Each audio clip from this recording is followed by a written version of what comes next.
हरे जय राम कृष्ण हरे जय राम कृष्ण हरे जय राम कृष्ण हरे जय राम हरे जय राम कृष्ण हरे जय राम हरे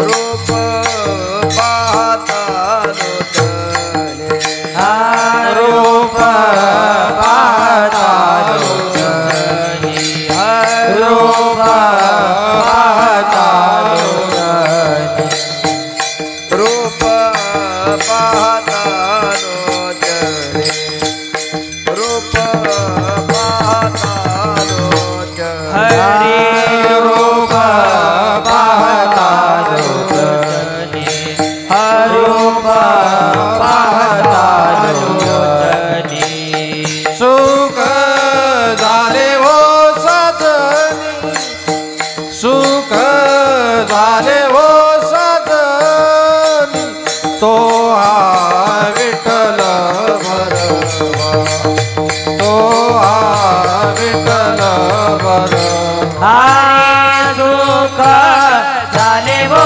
साजनी सुख झाले वो साजनी तो हा विठ्ठल भरवा तो हा विठ्ठल भरवा तो हा माधव भरवा तो हा माधव भरवा तो हा विठ्ठल भरवा तो हा विठ्ठल भरवा हे तो हा माधव भरवा तो हा माधव भरवा तो हा विठ्ठल भरवा तो हा विठ्ठल भरवा बहुत सुकृताची जोडी बहुत सुकृताची जोडी हा बहुत सुकृताची जोडी बहुत सुकृताची जोडी म्हणून विठ्ठली आवडी म्हणून विठ्ठली आवडी तो हा विठ्ठल भरवा तो हा विठ्ठल भरवा हा म्हणून विठ्ठले आवडे म्हणून विठ्ठले आवडे तो हा विठ्ठल भरवा तो हा विठ्ठल भरवा तो हा माधव भरवा तो हा माधव भरवा तो हा विठ्ठल भरवा तो हा विठ्ठल भरवा हा तो हा माधव भरवा हे तो हा माधव भरवा भरवा तो हा विठ्ठल भरवा तो हा विठ्ठल भरवा सर्व सुखाचे आगर सर्व सुखाचे आगर सर्व सुखाचे आगर सर्व सुखाचे आगर बाप रखुमादेवी वर बाप रखुमादेवी वर तो हा विठ्ठल भरवा तो हा विठ्ठल भरवा बाप रखुमा देवी वर हे बाप रखुमा देवी वर तो हा विठ्ठल भरवा तो हा विठ्ठल भरवा सर्व सुखाचे आगर सर्व सुखाचे आगर सर्व सुखाचे आगर सर्व सुखाचे आगर बाप रखुमादेवी वर बाप रखुमादेवी वर तो हा विठ्ठल भर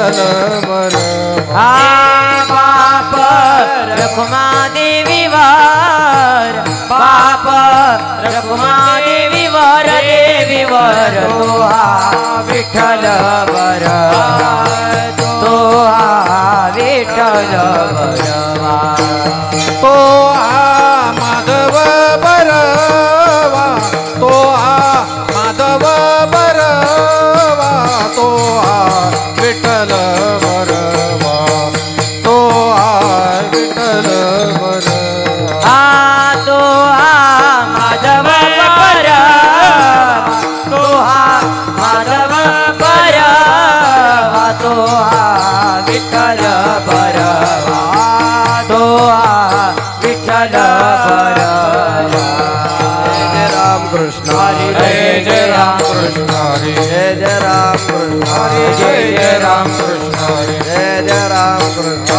हरी जय राम कृष्ण हरी जय राम कृष्ण विला आम्हा पोटी साठविला आम्हा पोटी साठविला आम्हा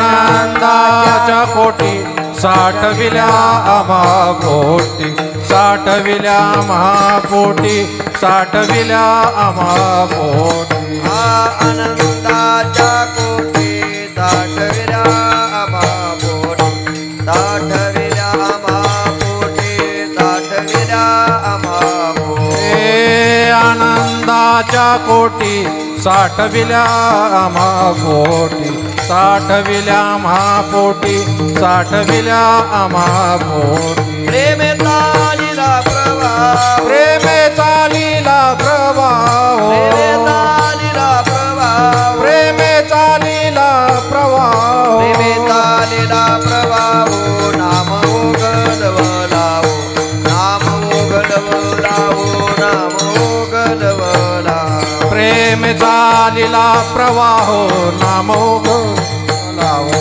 नाम ओगलवलावो नाम ओगलवलावो अखंड खंडेना जेवण रामकृष्ण नारायण रामकृष्ण नारायण रामकृष्ण नारायण अखंड खंडेना जीवन रामकृष्ण नारायण रामकृष्ण नारायण रामकृष्ण नारायण प्रेमे चालीला प्रवाह प्रेमे चालीला प्रवाह प्रेमे चालीला प्रवाह प्रेमे चालीला प्रवाह प्रेमे चालीला प्रवाह नाम ओगलवलावो नाम ओगलवलावो नाम ओगलवलावो प्रेम चालीला प्रवाह नाम ओगलवलावो नाम ओगलवलावो नाम ओगलवलावो धडे ऐक्य परत्र तुका मने समतीर तुका मने समतीर तुका मने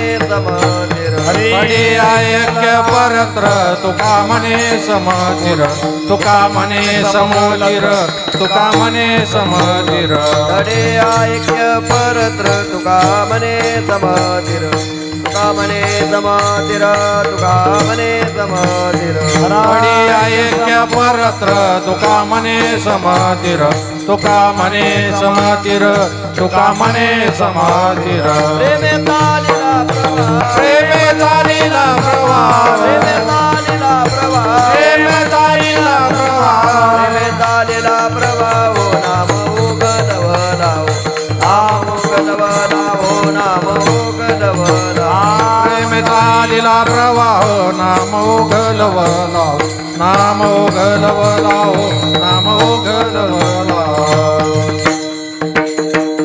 गोपार कुमारी जय कोटे कोटे आनंदाचा कोटे कोटी आनंदाचा कोटी कोटी आनंदाचा कोटी कोटे आनंदाचा कोटे कोटे आनंदाचा कोटे साठविल्या आम पोटी साठविल्या आम पोटी पोटी प्रेमे चालिला प्रवाह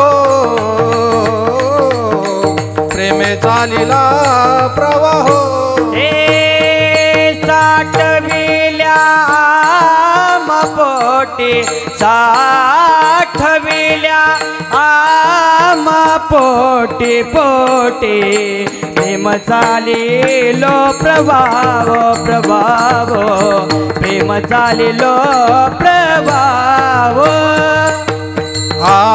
आनंदाच्या कोटी कोटी आनंदाच्या कोटी कोटी आनंदाच्या कोटी कोटी आनंदाच्या कोटी साठविल्या आमपोटी साठविल्या आमपोटी पोटी प्रेमे चालिला प्रवाह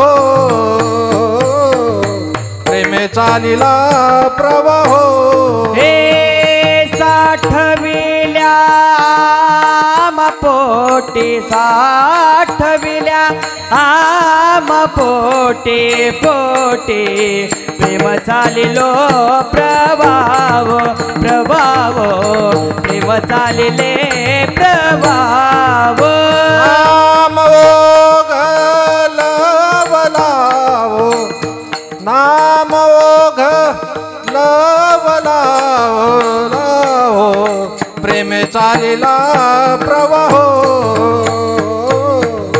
प्रेमे चालिला प्रवाह हे नाम गलबलाव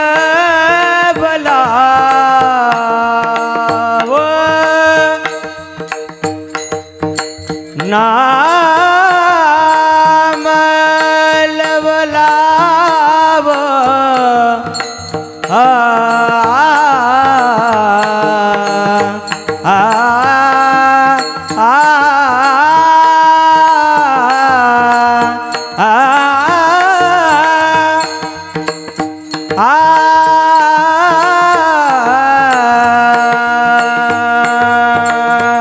नाम गलबलाव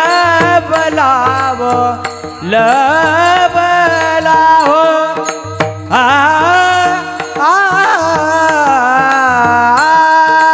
नाम गलबलाव नाम गलबलाव लाव प्रेम चालिलो प्रभाव प्रभाव प्रेम चालिलो प्रभाव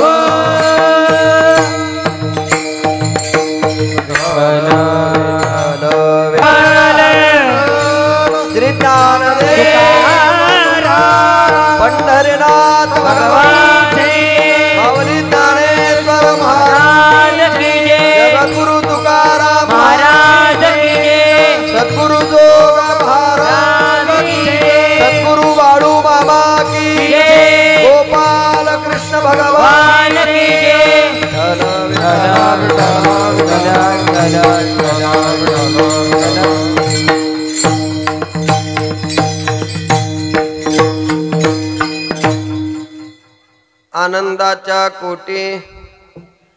आनंदाच्या कोटी साठविल्या किंवा साठविले आम्हापोटी प्रेमेत आलेला प्रवाहो किंवा प्रेमात आलेला प्रवाहो नामो घलवलाहो अखंड खंडेना जीवन अखंड खंडेना जीवन रामकृष्ण नारायण प्रेमेत आलेला प्रवाहो नामो गलवलाहो थडी आहे क्या परत्र थडी आहे क्या परत्र तुका मने समतीर प्रेमेत आलेला प्रवाहो नामो गलवलाहो समचरण सरोजम सांद्रनीलांबुदाभं जगननिहितपानिं मंडनं मंडनानां तरुण तुलसीमाला कंजनं कंजनेत्रं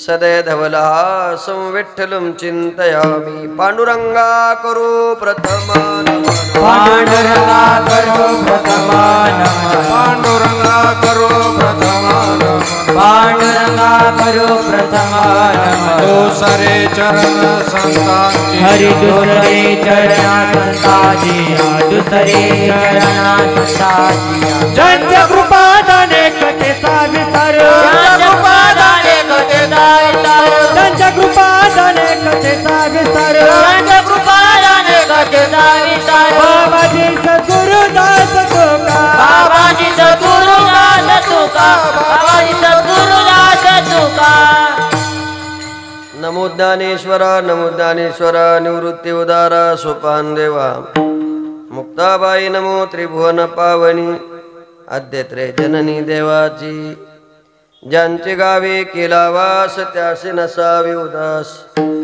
मस्तक हे पायावरी या वारकरी संतांच्या श्री संताचे माथा चरणावरी साष्टांग हे करे दंडवत किंवा शरण शरण एकनाथा पायी माता ठेविला नका पाहू गुण दोष झालो दास पायांचा सोनो पंत तथा कुनि जनतया मामासी बोलती नामे शंकर शंकरा शुभ करा निसंग जो संगती पुण्यश्लोकीचा पुण्यनगरीचा मोती करा शुभ तू ऐशा संतवरा शुभ करा दांडे करा वंदे तू सेवेलागी सेवक झालो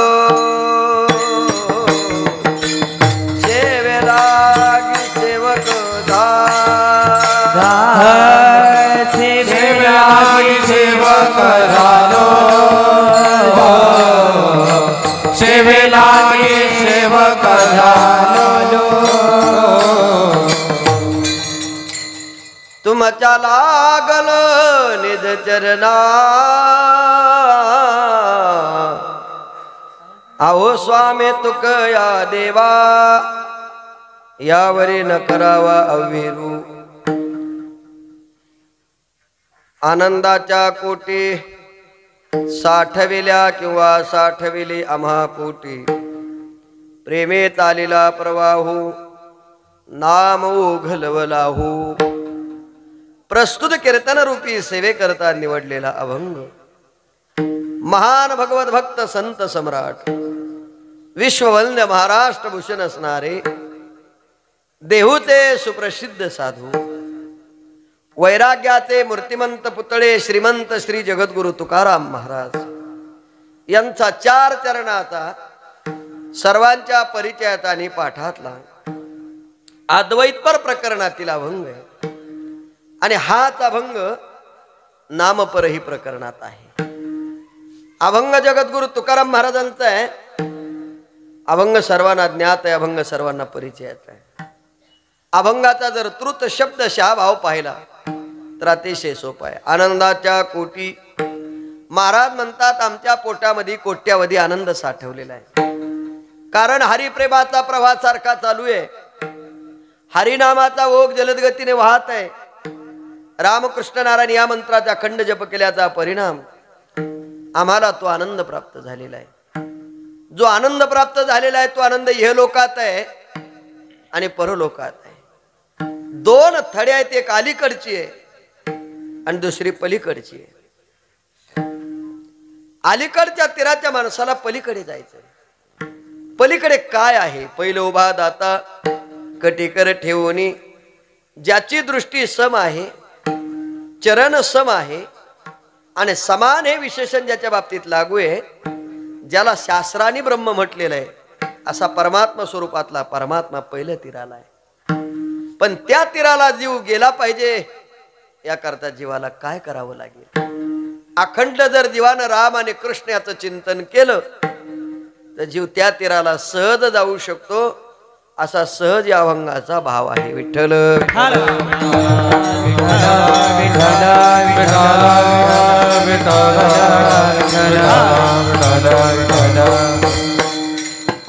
तुम्ही महिला मंडळी थोडं असं सरका ना, तिकडे रस्त्याकडे चालल्यात, एखादी गाडी अंगावर येईल ना, ज्यांना अंगावर यावं वाटते ते आहे ना, बसा तिकडे जाऊन या, थोड्या जवळ जवळ या ना। अहो नाही तर मग होता कंसाची या निमित्तानं अभंगाचा भाव मी आपल्या समोर मांडलेला आहे. कीर्तनाला आरंभ करण्यापूर्वी थोडासा परिहार परिचय देणं गरजेचं आहे. तो असा, चालू असलेला अखंड हरिनाम सप्ताह श्री राजमाता अहिल्यादेवी पुण्यतिथी जयंती सोहळा आणि बाळूमामा समाधी सोहळ्याच्या निमित्तानं हा अखंड हरिनाम सप्ताह आहे. त्यामध्ये श्रावण मासासारखा पर्व काळ आहे आणि या पर्व काळामध्ये बाळूमामांचा हा समाधी उत्सव आपण करत आहात. खरं म्हणजे तुम्ही सगळे भाग्यवान आहात. आपल्या महाराष्ट्रामध्ये काही असे अवलिया संत होऊन गेलेले. आपल्या जवळच शिर्डी आहे म्हणजे साईबाबा. आपण इकडे जर गेलात तर गजानन महाराज आहेत आणि अजून सोलापूरच्या त्या साईडला गेलात तर बाळूमामा आहे. म्हणजे हे अवलिया संत आहेत. याचा अर्थ काय होतो?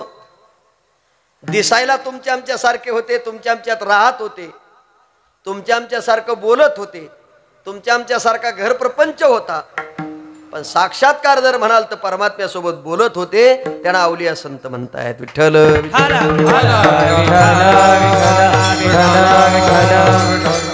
अजून थोडस पुढे जायचं झालं तर थोडस धाडसानं जातो. या संतांच्या दर्शनानं त्रिविध ताप जातात. या संतांच्या दर्शनानं आत्यंतिक दुःखाची निवृत्ती होते आणि या संतांच्या दर्शनाने मनुष्य मनुष्याला ओळखायला लागतो. ही अतिशय मोठी भाग्याची गोष्ट आहे.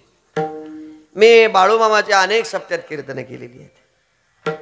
तुम्हाला माहिती असेल, जवळजवळ 5,000 मेंढ्या घेऊन जे चालतायत आता शिक्रापूरच्या आसपास असतील बघा. जिथे त्यांची पालखी थांबते, जिथे त्यांचा मुक्काम असतो, त्या तळावरती रोज कीर्तन असतं. ही त्यांच्या पारमार्थिक जीवनातली खरी खासियत आहे. मी तर म्हणतो कीर्तन माणसा करता होतात. कळलं तर पहा माझं वाक्य. आता नाही कळलं? आजंग मध्ये जे कीर्तन होतात ते माणसासाठी होतात आणि जे माणसं म्हणून जन्माला आले तेच कीर्तनाला येतात. म्हणजे मी कोणाला नावं नाही ठेवीत, पण बाळूमामाच्या सोबत जी मेंढरं चालतात ती मेंढरं सुद्धा रोज कीर्तन ऐकतात. हे किती विशेष आहे, किती विशेष आहे. जसं नाथ महाराजांनी गाढवाला पाणी पाजलेलं आहे, तसं या साधूच्या जीवनात एखादं मूर्छा येऊन पडलेलं मेंढरू सुद्धा कीर्तन सुरू झाल्यावर ताट उभा राहू शकतं. ही या संतांची खासियत आहे, खासियत आहे. काही माणसं दारुडे असतात, काही माणसं पापानं लंपट झालेली असतात, पण ती माणसं जर बाळूमामाच्या सानिध्यात आली, त्यांच्या जर सहवासात आली, त्यांच्या जर भक्तीच्या वाटेनं चालली तर ती माणसं सुद्धा सुधारतात. माणसं राहत नाही तर ती देव होतात. एवढं सामर्थ्य आहे. आणि या सामर्थ्याचा सोहळा तुम्ही आजंग, बरोबर ना? चांगला जंग आहे तुमचा हा. आजंग श्री क्षेत्र आजंग येथील सगळी भाविक भक्त अतिशय उत्साहानं हा कार्यक्रम करताय. आणि या कार्यक्रमामध्ये पहिल्याच दिवसाचं हे कीर्तन पुष्प छोट्याशा महाराजाच्या वाट्याला आलं. येण्याचं कारण मला आमचे हरिभक्तीपरायण सचिन महाराज यांनी फोन केला आणि सांगितलं आजंगला कीर्तन आहे. मी म्हटलं कोणाकडे कीर्तन आहे? ते म्हणले तुम्हाला आबा माहिती आहे का? मी त्यांना म्हटलं ते माझ्या पुढं दिंडीला 1 नंबरने असतात आणि मी त्यांच्या मागे दिंडीला 1 नंबरने असतो. असे 15 वर्षे चाललोय म्हणलं माऊली बरोबर. बरोबर आहे का नाही? तुम्ही 82ला असता ना आणि आम्ही 83ला सुतारकरमध्ये. मी 95ला विद्यार्थी होतो. 95 ते 2000 पर्यंत त्यांच्यात चाललो आणि 2000 ते 14 पर्यंत केंद्रीय महाराजात चाललोय. म्हणून मी यांना बऱ्याच वेळा पाहिलेलं आहे. मला वाटतं ही दिंडीला चालणारी बरीच मंडळी यातली पाहिलेलं आहे या सगळ्यांना. आणि मग भिकन आबा म्हटल्याबरोबर म्हटलं काही हरकत नाही, मी कीर्तन घेतो. पण ते म्हटले तुम्ही एवढे मोठे महाराज आहे पहिल्या दिवशी कसं काय? मी त्यांना एक शब्द सहज सांगितला, विंचू कुठेही ठेवला नाही कळलं, तो खिशात जरी ठेवला तरी गुदगुल्या करीत नाही आणि काल्याला जरी आला तरी रडून सांगत नाही. कोणत्याही पद्धतीने ठणका तेवढाच आहे, फक्त थोडासा उचलण्यात फरक पडू शकेल. विठ्ठल विठ्ठल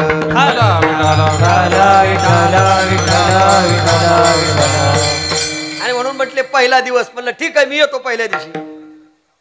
इथे आल्यानंतर ही सचिन महाराजांच्या संस्थेतील सगळी महाराज होऊ घातलेली महाराज मंडळी पाहिल्यावर मला अजून आनंद वाटला.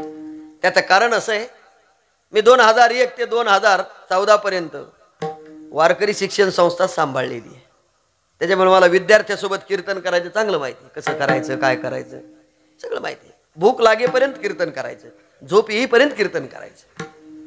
पण ही तशी सुंदर महाराज मंडळी आहेत.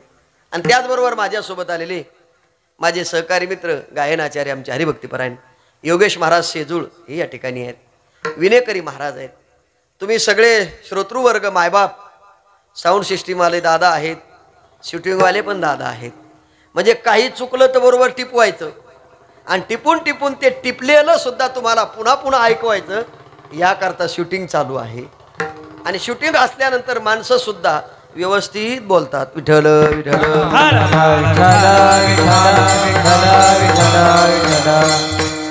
तसं मी चुकीचं बोलणारच नाही, व्यवस्थितच बोलणार आहे.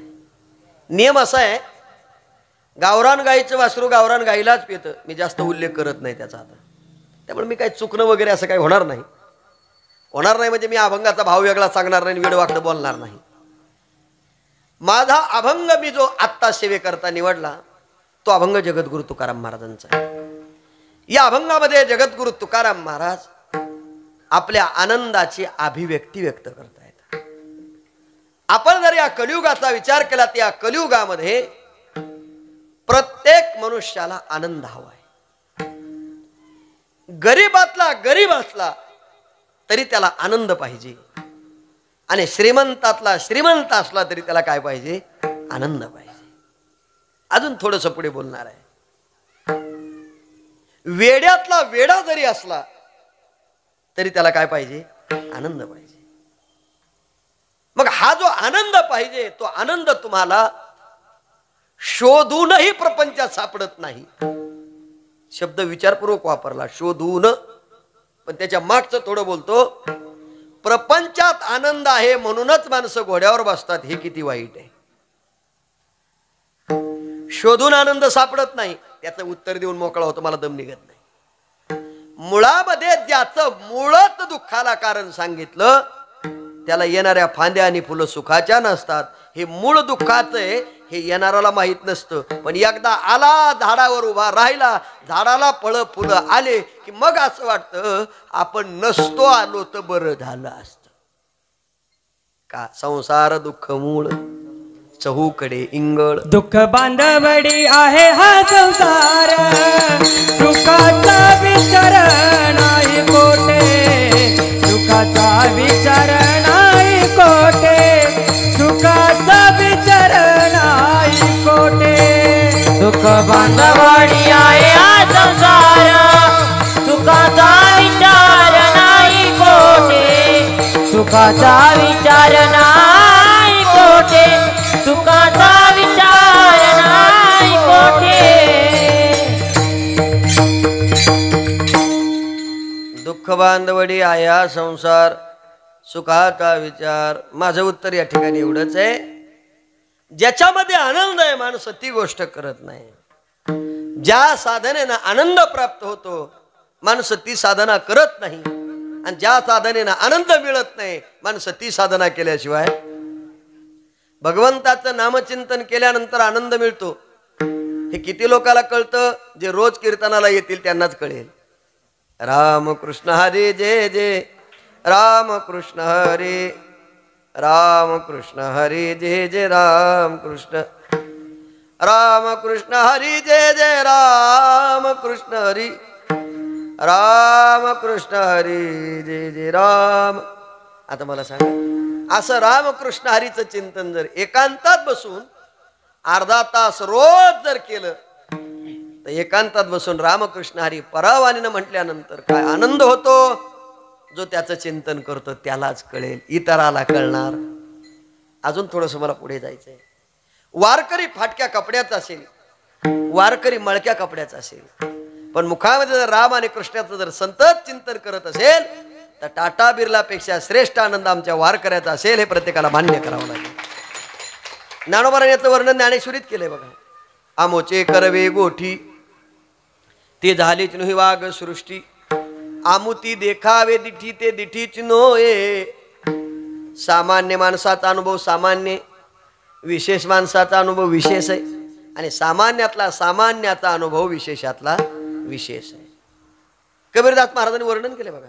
सामान्यातला सामान्य प्रपंचिक आहे, अनुभव सारखाच आहे, आणि सामान्यातला श्रीमंत प्रपंचिक आहे, अनुभव सारखाच आहे, सारखाच आहे. कबीरदास महाराज वर्णन करतायत.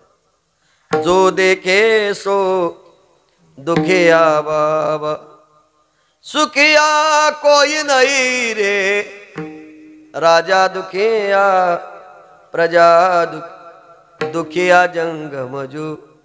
जो देखे सो दुखिया बाबा, सुखिया कोई नहीं रे, राजा दुखिया प्रजा दुखिया दुखिया घर बैरागी. जो देखे सो दुखिया बाबा, सुखिया कोई नाही रे. कोणाकडे पा सगळी माणसं दुःखी आहे, सध्या सुखी फक्त मतदार राजा आहे. काही टेन्शन नाही, आचारसंहिता कधी लागणार, कोण कोणाच्या गाडीतून उतरणार, कोण कोणाच्या गाडीत बसणार, आपल्याला तिकीट मिळेल का, आपला विजय होईल का, कोणाला चिंता आहे. ज्याला उभा, तुम्हाला काय टेन्शन आहे का? तुम्ही उलट म्हणतात. मी तर म्हणतो आता ह्या वेळेला बरेच जण अटॅक येऊन मरते का काय कोण सांगताच येत नाही महाराज. बरे 10-5 मेले पाहिजे म्हणजे संख्या कमी होती. वाटुळं केलंय देशाचं, फार वाटुळं केलंय हो. आम्ही लोक बोलले की त्रास होतो. आज ते रामगिरी महाराज बोलले, बरोबर ना, थोडस बोलले तर किती पेटलंय. मला एक सांगा, इथं थोडं बोललं तर एवढं पेटत आहे. बांगलादेशात काय चाललंय रे? सावध होण्याची वेळ आहे. तुम्ही मालेगावच्या जवळ आहेत. विठ्ठल विठ्ठल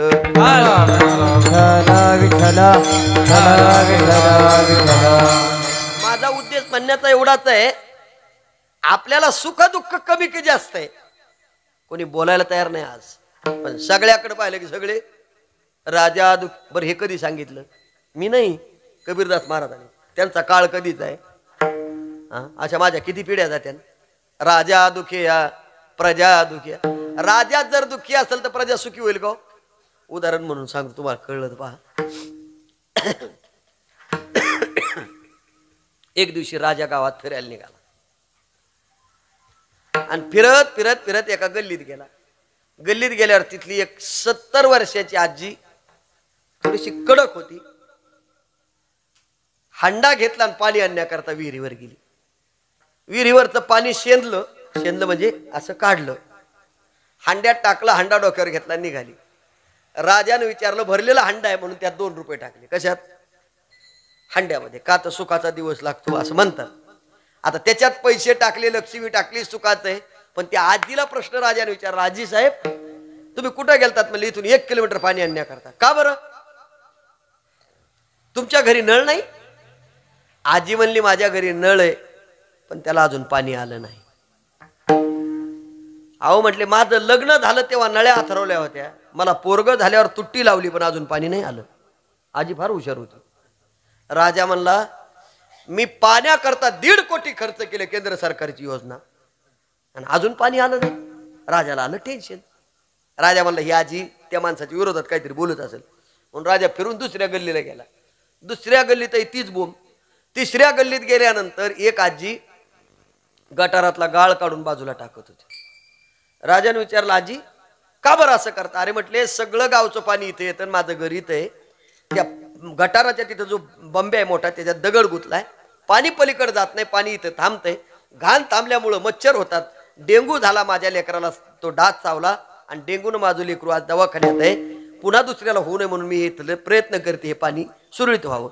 राजा म्हणला 50 लाख रुपये दरवर्षी मी गटार साफ करण्याकरता मंजूर करून देतो. मग गटार का तसं आहे? राजाला वाटलं ही काहीतरी दुसऱ्या गल्ली प्रत्येकाच्या गल्लीचा काही ना काही घरानं चालूच होतं. संध्याकाळी 7 वाजता 2 पोरं कंदील लावून अभ्यास करीत होती. राजाने विचारलं तुमच्या घरी लाईट नाही का? पोरं म्हणले खंब्यापासून वायर टाकलेले मीटर घरात आहे पण बिल न भरल्यामुळे लाईट नाही. राजा म्हणला 5 वर्ष बिल तुम्हाला येणार नाही याची मी तयारी करून दिली आहे आणि सगळं बिल मी एकटा भरतोय तरी लाईट नाही. राजाला त्याचं आलं टेन्शन. राजानं काय डोकं लावलं? कोणाला पाणी नाही, कोणाचं गटार साफ नाही, कोणाचं लाईट बिल नाही, कोणाच्या रस्त्याला खड्डे. मग मी एवढे पैसे देतो हे जनतेपर्यंत जात नाही म्हणून जनता काही सुखी होत नाही. याचा राग राजाच्या मनात आला आणि त्याने प्रधानाला विचारलं का रे? म्हटलं इतक्या कोटी रुपयाचा निधी आजंगला दिला पण अजून सगळ्या गल्ल्यान सगळं तसंच दिसतंय, पैसा जातो कुठं? कोणाला विचारलं? प्रधानाला. हे उदाहरण आहे, तुमच्या गावचं नाही, फक्त नाव घेतलंय, सगळ्या तालुक्याचं तेच आहे. हा, तुम्हाला कळलं माझं म्हणणं? प्रधान फार हुशार होता. प्रधानजी म्हणला राजे साहेब मला जर तुम्ही सजा देणार असेल तर मी त्याचं उत्तर देतो. काय उत्तर आहे? म्हणलं काय नाही. म्हणले सगळी बैठक बोलवा. राजानं सगळी बैठक बोलून राजा एका खुर्चीवर एकूण 6 12 जण बसले. राजा 13वा आणि प्रधान 14वा. प्रधानानं काय केलं? एक तराजून पारड राजाच्या समोर आणून ठेवलं आणि त्याच्यात टाकायचे माप पण ठेवले. प्रधानाकडे पाहून राजाने विचारलं हे कशाला? काय दुकान आहे आपली इथं? दुकान नाही. म्हणले मग हे काय? उत्तर देतो, थोडं थांबा, मला 1 मिनिट द्याल का? म्हणले हो. ते प्रधानजी घरात गेला, त्यानं फ्रीज उघडलं आणि फ्रीजरमध्ये एक पातेलं ठेवलं होतं ते उचलून घेऊन आला. त्यानं रात्री पाणी टाकलं होतं फ्रीजरमध्ये, फ्रीजर वाढून ठेवलं होतं आणि त्या पाण्याचा बर्फ झाला होता. कशाचा? पाण्याचा. ते पातेलं आणलं, सांगितलं राजेसाहेब याच्यात काय? राजा मला बर्फ आहे, काढून दाखवा. राजा म्हणला असा निघत नाही. मग म्हणले काय करायचं? म्हणले एक काम करा, मी तुमच्याजवळ हातोडी देतो, ही हातोडी घ्या. पातीला असं ठेवलं, याच्यावर हाना. 2 हातोड्या हाणल्या, बर्फ बाजूला पडला आणि पातीलं बाजूला झालं. बाजूला झालेलं पातीलं राजानं घरात नाही नेऊन ठेवलं. प्रधानानं काय केलं? राजा असा बसला होता ना, त्याच्या बरोबर पायापाशी ते पातीलं मोकळं ठेवून दिलं आणि सांगितलं राजे साहेब हा बर्फाचा तुकडा किती किलो दिसतो? राजा मला तू काय पागल आहे का? मला हात न लावताना वजन कसं करता येईल? त्याकरता पारड्यात टाक. म्हणले याच्याकरताच आणलं होतं. बर्फाचा तुकडा पारड्यात टाकला. राजानं त्याच्या मापाची 1 2 3 असे हे टाकले, काय माप टाकले. तो बर्फाचा तुकडा भरला 5 किलोचा. किती किलोचा? 5 किलोचा. मग प्रधानजी म्हणला राजे साहेब हा बर्फाचा तुकडा 5 किलोचा आहे, फक्त आता एक काम करा, दोन्ही हात पुढे करा, मी तुमच्या हातात हा तुकडा ठेवतो, तुम्ही 1 मिनिट ठेवायचा आणि दुसऱ्या मिनिटाला दुसऱ्याच्या हातात द्यायचा. त्यानं 1 मिनिट ठेवला की तिसऱ्याच्या हातात द्यायचा. त्यानं 1 मिनिट ठेवला की चौथ्याच्या हातात द्यायचा. 12 जणांनी 1 मिनिट तुकडा हातात ठेवा. 13वा नंबर माझा लागल्यावर माझ्याकडे द्या. तुमच्या देखत पुन्हा या तराजू पारड्यात त्याचं वजन करतो, मग मला विचारा गावचा विकास का होत नाही. राजा म्हणला ही काय पद्धत आहे? म्हणला प्रयत्न तर करा. तुकडा उचलला, राजाने दोन्ही हात पुढे केले ना, असा हातात ठेवला. 1 मिनिटात टप टप टप पाणी पडलं. राजाचं पातीला अर्ध भरलं. दुसऱ्याच्या हातात तुकडा देताना त्यानं आपल्या खिशात हात घातला आणि गल्लाच खाली ठेवला आणि तुकडा हातात टेकला. जसा टेकला त्याचा गल्लाच 1 मिनिटात भरला. तिसऱ्याच्या हातात कप भरून, चौथ्याच्या हातात प्लेट भरून, 5व्याच्या हातात तामण भरून, 6व्याच्या हातात बशी भरून, 7व्याच्या हातात पुन्हा गेला, गल्लाच घेतला. म्हणजे कळलं तुम्हाला? आता 12 जणांनी आपापल्या वस्तू त्या पाण्यानं भरून घेतल्या आणि 13वा नंबर कोणाच लागला? आता प्रधानाचा. आता प्रधानानं पहिल्यांदा देताना तुकडा दोन्ही हातानं द्याला. घेताना प्रधानानं फक्त एवढा हात पुढे केला, द्या इकडं. तळ हातावर तुकडा घेतला आणि राजा पुढे दाखवला. पण दाखवल्यावर सुद्धा प्रधान गप नाही बसला. त्यानं देवपूजा करायचं, त्याचं फुलपात्र खिशातून काढलं कोणी आणि त्यानंही त्याचं भरून घेतलं आणि मग सांगितलं राजे साहेब हा तुकडा मी तुमच्या हातात दिला तेव्हा किती किलोचा होता? राजा म्हणला अरे एवढा मोठा तुकडा 5 किलोचा माझ्या हातात, दोन्ही हातात बसत नव्हता. म्हणले राजे साहेब आता हा तुकडा माझ्या तळ हातावर आहे, हा किती किलो राहिला असेल? राजा म्हणला असं नाही सांगतायत, वजन कर. प्रधान म्हणला राजे साहेब या तराजू पारड्यात याचं वजन होत नाही, याचं वजन करण्याकरता आपल्याला जावं लागेल सोनाराकडं. तिथं ते तराजू पारडं असतं. कोणतं? ते असं नसतं का ते बारीक त्या ग्रॅम मधलं? अहो राजानं ते आणायला लावलं आणि ते ठेवल्याबरोबर यानं तो तुकडा त्याच्यात टाकला. यानं 10 ग्रॅम टाकले, आपल्या दृष्टीनं पावशेर टाकलं. किती टाकलं? पावशेर वजन टाकलं. बरोबर झालं. आणि बरोबर झाल्यावर राजानं प्रश्न विचारला का रे माझ्या हातात देताना हाच तुकडा 5 किलोचा होता आणि तुझ्या हातात आल्यानंतर हा पावशेराचा राहिला कसा? तो म्हणला राजे साहेब या 12 जणांचे हात वल्ले झाले, हे काय फुकट झाले का? आता माझा दृष्टांत संपला. सिद्धांत आहे का? हातात राजाचा तुकडा होता तो 5 किलोचा, पण प्रत्येकाचे हात वल्ले होऊन उरला तुकडा पावशेराचा. आता पावशेर तुकड्यामध्ये 140 कोटी जनता सुखी करायची, हे काही सोपं दिसत? म्हणजे हे हात पहिले कापावं लागतील मधले. कोणते? हे हात म्हणजे तुम्हाला सांगू का कुठून आहे? पार ग्रामपंचायतच्या शिपायापासून तलाठी, ग्रामसेवक,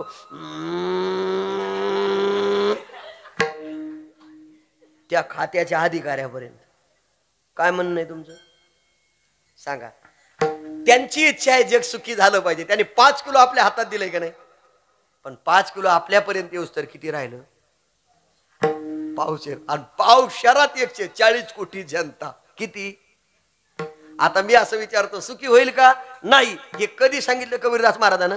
राजा दुखिया प्रजा दुखिया. अरे मुळात राजा जर दुःखी असेल तर प्रजा सुखी होईल. एवढं नाही कळलं तर अजून सांगतो. डॉक्टरला डायबिटीज असल्यावर पेशंटची बरी होईल का? तुम्हाला गणित कळलं ते? एक पेशंट डॉक्टरकडे गेलं. मला डॉक्टर साहेब म्हणले काय, पोटभर जेवण केलं की भूक लागते, आणि भूक लागली की चक्कर येते, चक्कर आले की फिरल्यासारखं होतं, आणि फिरल्यासारखं झालं की पडत नाही पुन्हा भूक लागते. आजार कोणता? डॉक्टर म्हणला MBBS झालो असा प्रश्नच कोणी विचारला नाही. तर डिक्शनरीत उत्तर कसं सापडलं? पण त्याची नाडी पाहिली, त्याचे रक्त चेक केलं, शुगर होतं. त्याला गोळ्या दिल्या, 15 दिवसांनी चेक करायला ते पुन्हा गेलं. राजाने विचारलं, डॉक्टर विचारलं काय फरक पडला का?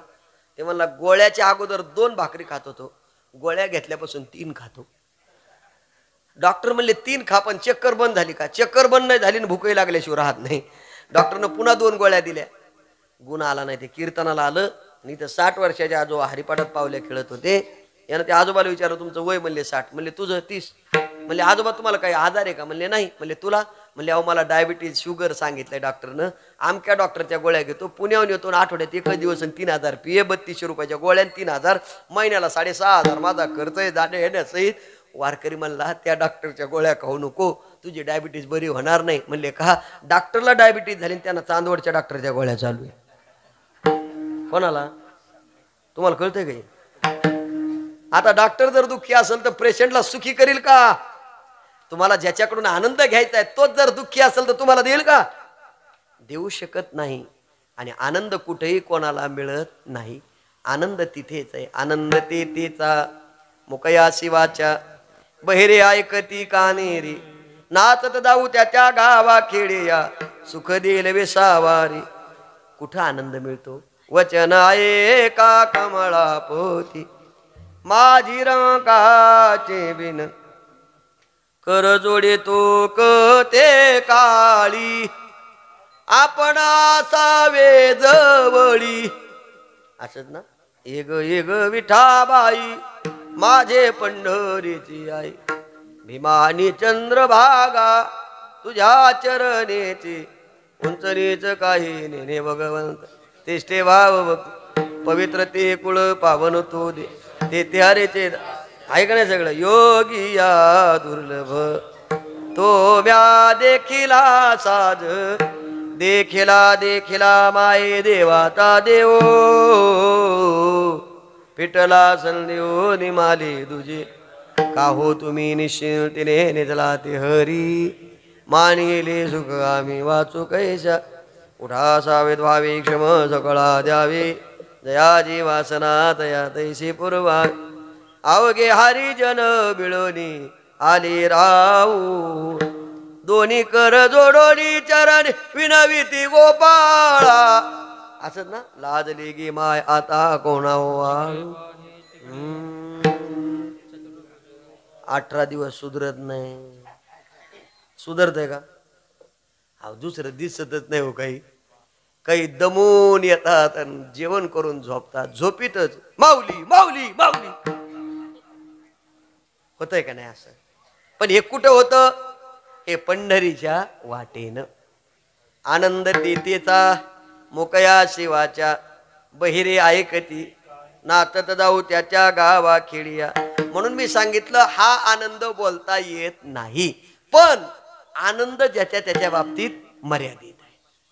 कोणाचा आनंद सुखातल्या सुखाचा आहे आणि कोणाचा आनंद दुःखातल्या दुःखाचा आहे. कोणाचा आनंद दुसऱ्याच्या दुःखानं द्विगुणित होतो आणि कोणाचा आनंद दुसऱ्याच्या सुखानं द्विगुणित होतो. विठ्ठल विठ्ठल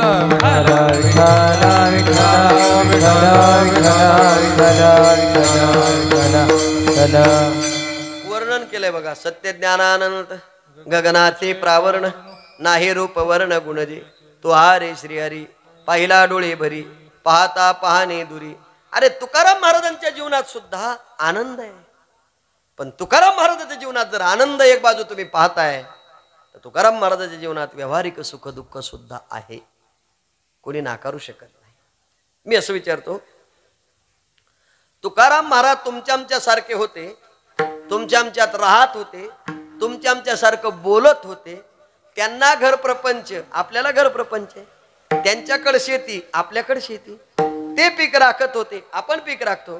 ते विठ्ठल विठ्ठल म्हणत होते, आपण विठ्ठल विठ्ठल म्हणतो. फरक एवढाच आहे, त्यांना नेण्याकरता देवाचं विमान आहे, आपण मेल्यावर खांदेकरी नाही. संत नव्हते जगा माणसा त्याजा. अरे बाबा बाळू मामा दिसायला तुमच्या आमच्या सारखी, साधे भोळेपणा, फेटा आहे असा, उपरनं तसं, कपाळाला गंध असा, दिसायला फक्त शरीरानं आपल्यात आहे. बरोबर ना? दिसायला प्रमाण सांगतो. समुद्र नदी नो हे पयगा, पाचान म्हणून हे लिंगा, आसंत नवती जगा मानजा रेखे. दिसायला तुमच्या आमच्या सारखे, पण काय अधिकार आहे? स्वर्ग जयाची पाहेरी, मोक्ष ज्याचा ज्ञाधारी, ऐसाच ताचा महिमा, नाही द्यावया उपमा. काय उपमा देणार आहे आपण? एवढा मोठा अधिकार ज्यांचा होता, त्यांच्याकडे जो आनंद आहे, तो आनंद आपल्याकडे. अहो नुसतं पाहिलं तरी जीवन आनंदमय होतं. अजून बोलू का? त्यांनी जर डोळे उघडून आपल्याकडे पाहिलं तर सृष्टी आनंदमय होती. आपण काय घेऊन बसला? ही सामर्थ्य आणि शक्ती त्यांच्या अंगी आहे. मग मी असं विचारतो, हा जो आनंद तुम्ही आम्हाला सांगताय, हा आनंद कोणाचा आहे? म्हटले परमात्म्याचा आहे. लोक म्हणले परमात्म्याचा आनंद आहे. मग तुकाराम महाराज परमात्म्याचं चिंतन करत होते, त्यांना तो आनंद होता का? पांडुरंग ध्यानी पांडुरंग म्हणी, जागृती स्वप्ने. आता तर कळलं असेल. व्यवहारिक सुख दुःख होते, पण जीवनात आनंद सुद्धा दोन्ही बाजू आहे. व्यवहारिक सुख दुःख जर तुम्ही म्हणत असाल, तर तुकाराम महाराज इतका आपल्या वाट्याला आलंच नाही. दुष्काळी आटीला द्रव्य नेला मान, श्रीकांनान्न करता मिली. तुकाराम महाराजांच्या धर्मपत्नी अन्न अन्न करता निघून गेल्या. महाराजाचे प्रमाण आहेत. महाराज काय खावे आता कोणीकडे जावे, गावात राहावे कोण्यावळी. कोपला पाटील कोपला पाटील गावीचे हे लोक, कोपला पाटील गावीचे हे लोक. आता मज भिक कोण घाली, ओ आता मज भिक कोण घाली. कोपला पाटील गावीचे लोक, कोपला पाटील गावीचे लोक. आता मज भिक कोण घाली, आता मज भिक कोण घाली. कोपला पाटील गावीचे लोक, कोपला पाटील गावीचे लोक. कोपला पाटील गावीचे लोक, कोपला पाटील गावीचे लोक. आता मज भिक कोण घाली, आता मज भिक कोण घाली.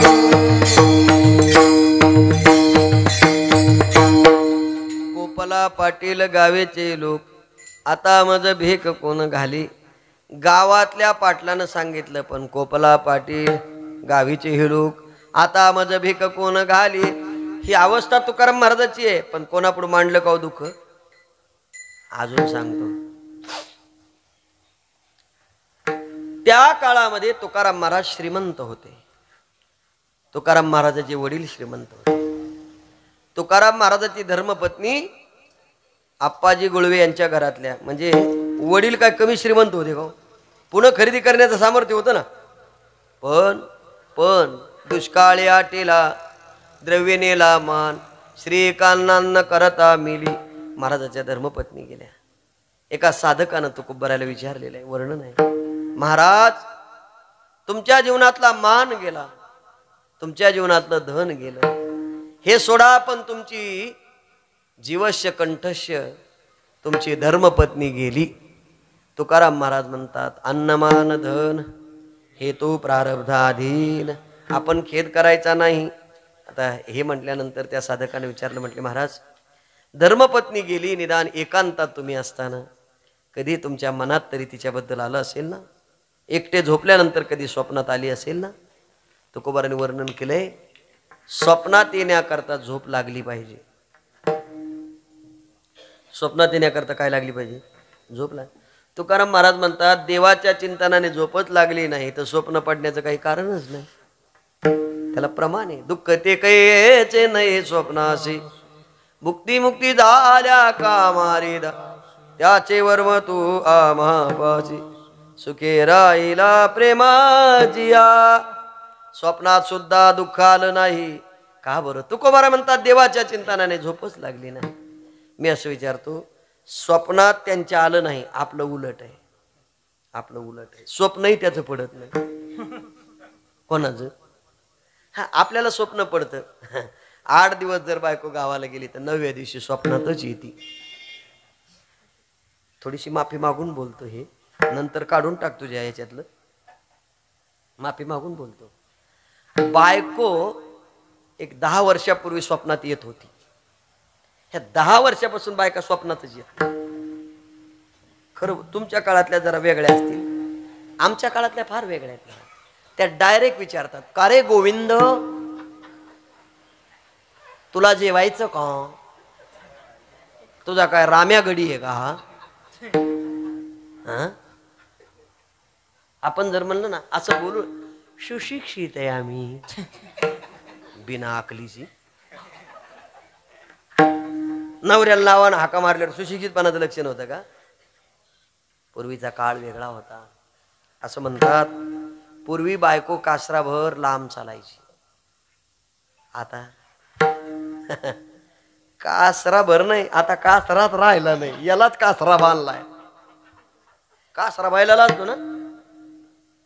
अरे मी बी शेतकऱ्याच लेकरू आहे. तुमच्याकडे काय म्हणते असं आकडायला असतं ते? शेल का? येल येल शेल शेल बरोबर आहे का नाही? शेल कशाला असतो? आमच्याकडे त्याला कासरा म्हणते. असं आकळतं बघा, किती पळायला लागलो तरी असं.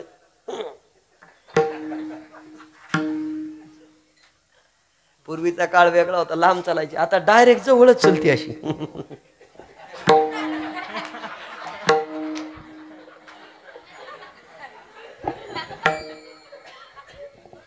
पूर्वीच्या काळातल्या लोकांना विश्वास होता, मी किती जरी दूर पर्यंत चाललो तरी माझी पतिव्रता माझ्या मागेच येईल, माझ्या मागेच येईल. आता मी कोणाला लाव नाही ठेवीत, फक्त शांत बसतो, यापेक्षा जास्त बोलत नाही. आता भय आणि भीती आहे. उलट ती म्हणती गेलास ना चल.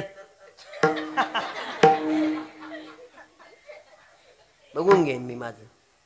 तुझ्या वाचून काय राहील माझं? मला 70,000 पगार आहे. तू पोरग ना घेऊन जाय डायरेक्ट हो.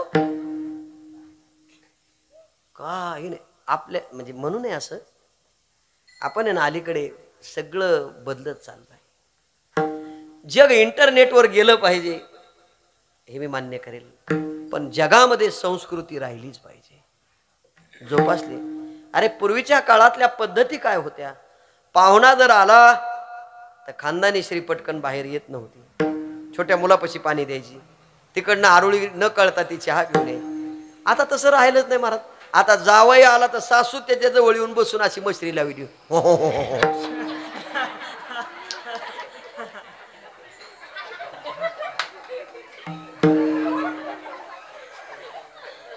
तोच विचारतो, आत्या पाणी आहे? ए रांडण आहे ना तिथं. काय शिल्लक राहिलं? बोललं तर तुम्हाला राग येईल, पण परिस्थिती फार भयावह निर्माण होणार आहे हे लक्षात ठेवा. माझं मत आहे, मी कोणाला दुखवत नाही, पण आपण त्या काळाचा आणि आपल्या काळाचा जर समन्वय साधत गेलो आपण कुठेच बसत नाही. त्या काळात कमी पैसे मिळाले तरी लोक आनंदी होते. आनंदी म्हणजे सांगू, असं तुमच्या काळात असेल 15-20 रुपये महिना असा अंदाज माझा. आता एका एकाला महिना लाख लाख रुपये, बरोबर आहे. तरी हॉटेलला जेवायला हिंडतेत का नाही?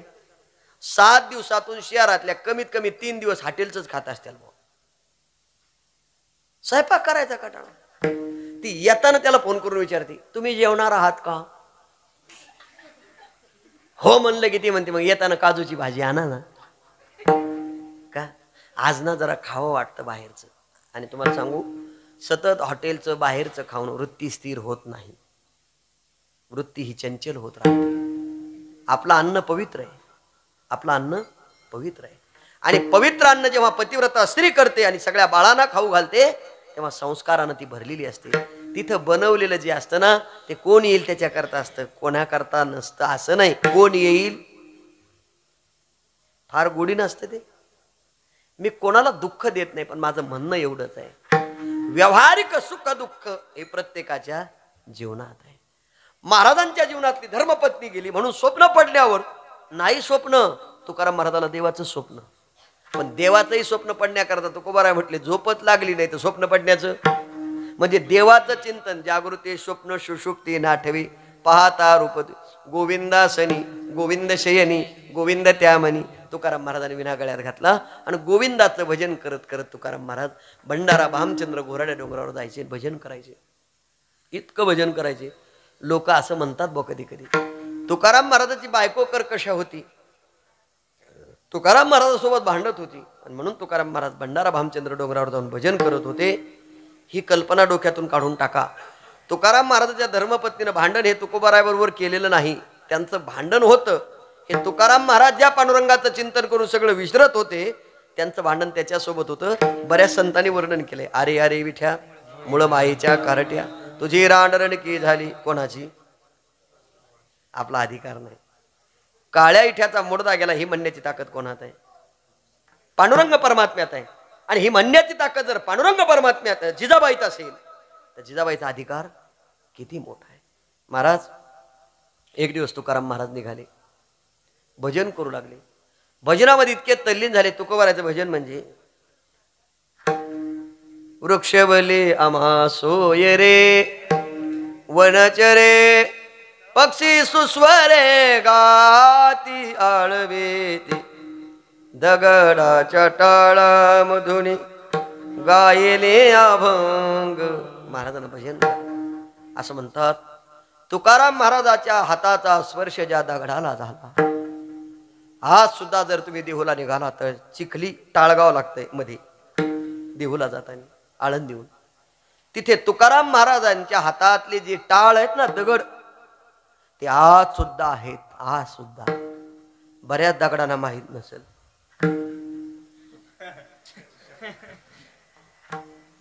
खरं बोलतोय. एकदा जा देहूला जाताना आणि तुकोबाराच्या हातातली जी टाळ म्हणून जी दगड होती त्याला तरी स्पर्श करा. दगडाच्या टाळामधून गायले अभंग. दगडाचा नाद व्हावा आणि तुकोबाराने अभंग गावेत. अरे तुकोबाराचं वैभवच इतकं मोठं आहे. तुकाराम महाराज जर दगडाच्या नंदीला स्पर्श करून ग्लासभर दूध काढतात तर टाळ का वाजू शकत नाही? विठ्ठल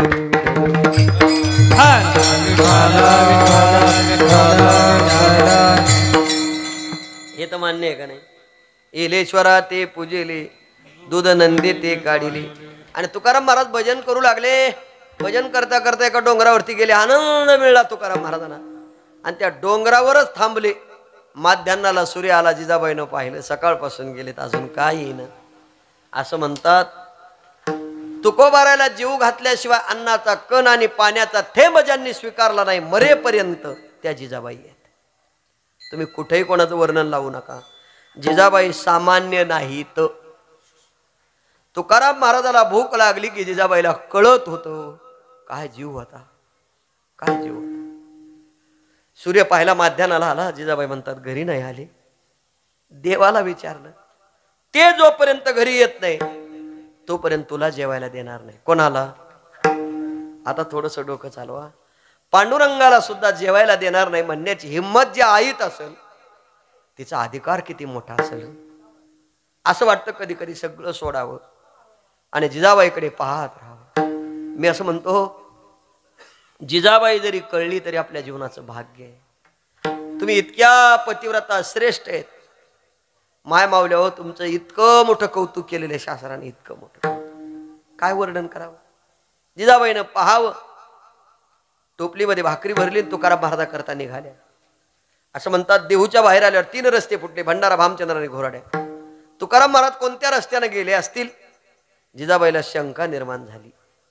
माझं मत आहे, नवरा कोणत्या रस्त्याने गेला हे ज्या बायकोला ओळखता येतं, रस्ते किती असू द्या, पण माझ्या नवऱ्याचा रस्ता हाच आहे ही ओळखण्याची कोणी ज्यांची अंगी आहे त्या जिजाबाई आहेत. रस्त्याला कान लावल्याबरोबर ज्या रस्त्यातून श्री विठ्ठल जय विठ्ठल मंत्र जिजाबाईला ऐकायला आला, पाऊल खुणानं ओळख दिली.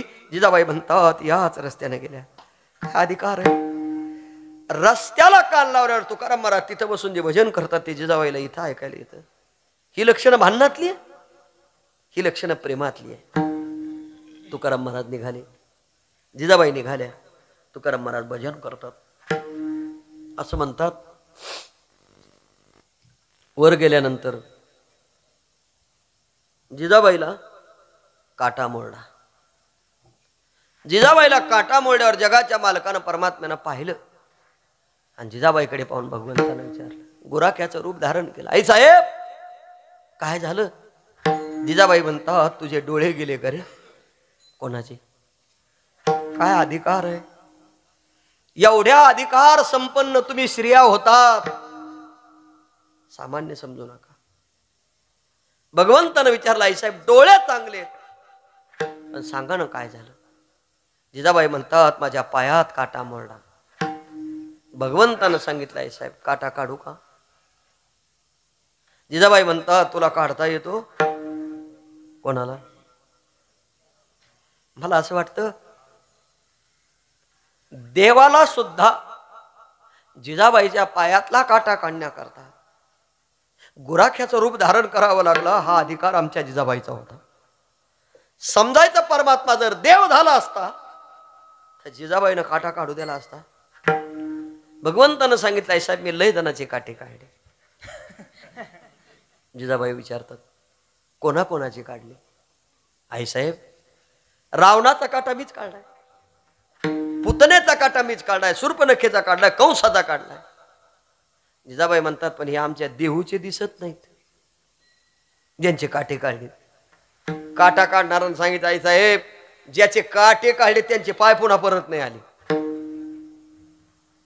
पण ज्यांच्या पायात काटा मोडला तो पाय हातात घेण्याचं भाग्य मला मिळत नाही. आई साहेब तेवढा पाय एकदा हातात द्या. इतका पवित्र पाय जगाच्या पाठीवर जिजाबाईचा आहे ना. प्रपंच तुमच्या आमच्यासारखा खाऊ घालत होत्या ना, तुको भरायला जेव घालत होते ना, कपडे धुत होत्या का नाही, घर प्रपंच सगळे चालवत होते का नाही?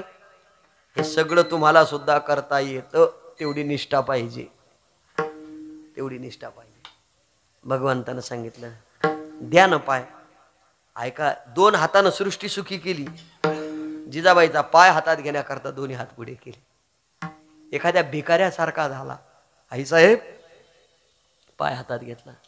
जिजाबाई बोलतात, मला वाटलं काटा लय काढतो कोण तू, पण तुला काही कळत नाही वाटतं म्हणे. कोणाला? देवानं विचारलं, काय झालं?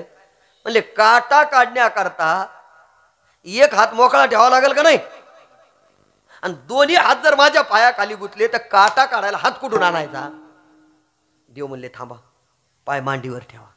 कुठं? मांडीवर पाय भगवंताने घेतला, काटा घेतला आणि थोडा टोचला. इजा झाली. सावकाश काढ म्हणले. देवानं सांगितलं, साहेब सावकाश काढतो, पण खूप खोल गेलाय. एवढा खोल काटा मोडूस तर तुम्ही ह्या डोंगरावर कशाला आलात? म्हणले, त्या काळ्या इठ्याचा मुडदा गेलाय, त्याच्या नादाला लागला. कोणाला बोलल्या? मग ज्याला बोलल्या तो काय युक्रेनच्या युद्धात होता का अमेरिकेत होता? अहो तो मांडीवर पाय घेऊन ये ना, अधिकार किती मोठा आहे. देवानं सांगितलंय, साहेब पायाला रक्त लागलंय, माती लागली, काटा दिसत नाही. जिजाबाई म्हणले, मग पाय धुवून काढा आता. देवानं सांगितलंय, साहेब पाणी नाही, पाणी नाही, बिना पाण्याची गुरं चारितो. हाय म्हणले, तुम्ही काळजी करू नका. काही नाही, टोचलं थोडंसं, बोट घेतलं, इकडे तिकडे पाहिलं, जिभेला लावलं, जिभेचा थुका काढला, जिजाबाईच्या पायाला लावला. पायाची रजकणं काढून आपल्या जिभेला लावली. इतका पवित्र पाय जगाच्या पाठीवर पुन्हा कोणाचाच नाही, कोणाचाच नाही. जिच्या पायाची रजकण भगवंतानं चाखली त्या जिजाबाई तुकाराम महाराजाला भाकरी घेऊन निघाल्या. त्याची काळजी परमात्म्याने एवढी मोठी केली. म्हणजे तुम्हाला कळलं तर पहा, नवऱ्याची काळजी करणारी श्री जगाचा मालक तिच्या पायाची रजकण चाखतो. तुम्ही तुमच्या घरी गेल्यावर किती काळजी करता याचं आत्मचिंतन करा. मी कोणाला दोष नाही देणार.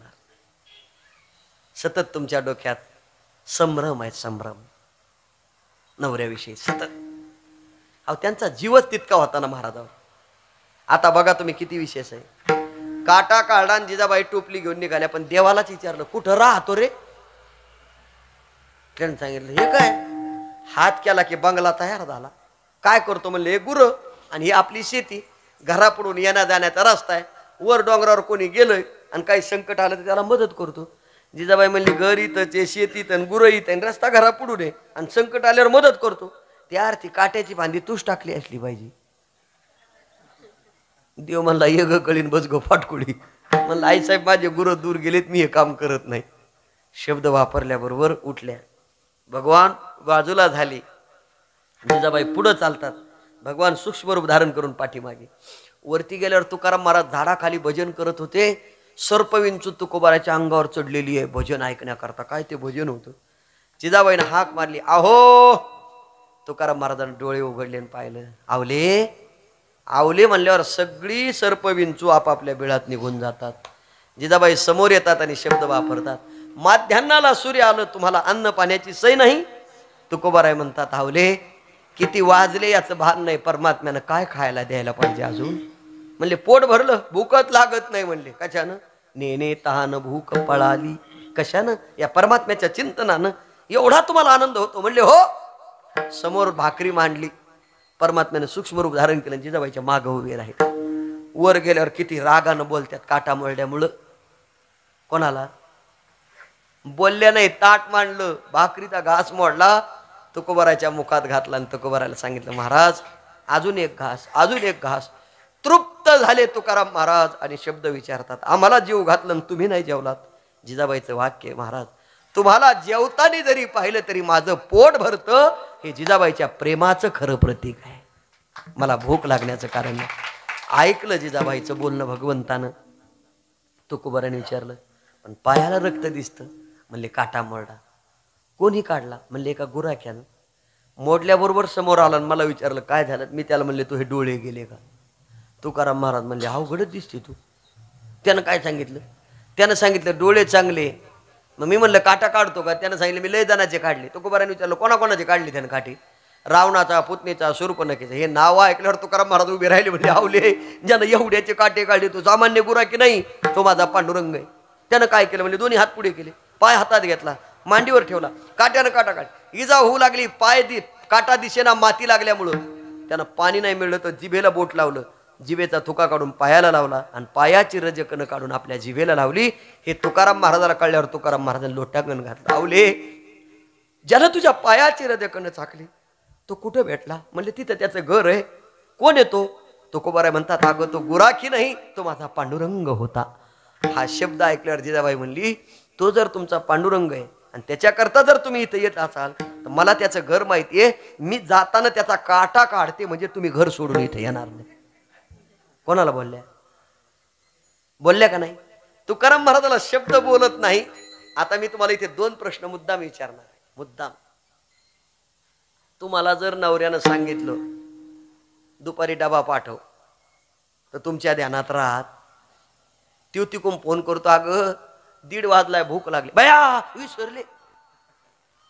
न सांगता तुकोबाराचा डबा घेऊन कोण गेल्या. जिजाबाई. बरं मी असं विचारतो पायात काटा मोडा, त्रास झाला, तुम्हाला जर काही ठेच लागली, तुम्हालाही जर काही उन्हातानाचा त्रास झाला, तुम्हाला जर दम लागला, तुमचा नवरा जर तिथं सापडला नाही, तो दुसऱ्याच्या वावरात सहज पाणी आणण्याकरता गेला, अचानक त्याला पाहिल्या तुम्ही लगेच गेल्या म्हणता का बसा खाली 2 घास खा असं म्हणता. तुम्ही गेल्या पाडा सुरू करता. तुम्हाला काही कळत होतं का. कशाला आले होते सांगून येतात नव्हतं का. घरी खाल्लं असतात काय बिघडत. अहो जेवायला बसले तुम्ही हरिपाठ म्हणता राव. पहिला घास घेतला की जगून जगायचं कोणासाठी, करून करायचं कोणासाठी, लोकांचं भाव तर कौतुक वाटतं. माय बहिणीची किंमत नाही, किती जीव लावला तर. कटल्याच्या घरात माय बापान दिलं, मला माहित नव्हतं तुमचा स्वभाव असा असेल. असं वाटतं तिकडे वडापाव खाल्लेली बरी, पण घरी येऊ नये, एवढी किटकिट. ऐका, नवरा थकून भागून आला असेल, त्याच्या समोर बसा, त्याला जेवायला द्या, पण जेवण होईपर्यंत तक्रार करू नका. आणि जर खाताना तुम्ही तक्रार केली तर तुम्ही बनवलेलं अन्न, त्यानं चावून चावून खाल्लेलं, किरकिर करून खाल्लेलं अन्न, त्याच्या बुद्धीमध्ये बदल होतो.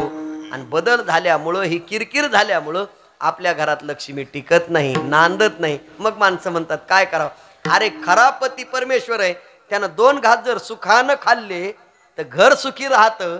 आणि मालकच जर दुःखी असेल तर घर कसं सुखी होईल? मग जाय ह्या बुवाकड, जाय त्या बाईकड, आण याचं नारळ, आण त्याचा गुलाल, बांध हो बुवा, बांधते हो बुवा. कशासाठी? सुखासाठी. मला सांगा, एवढा त्रास जिजाबाईला झाला पण तक्रार केली का? नाही. याचं उत्तर एकच आहे, पांडुरंग ध्यानी पांडुरंग म्हणी जागृती सोप. तुकोबरायच्या मनी तोच, जिजाबाईच्या मनी तोच, त्यांच्या ध्यानी तोच, यांच्या ध्यानी तोच.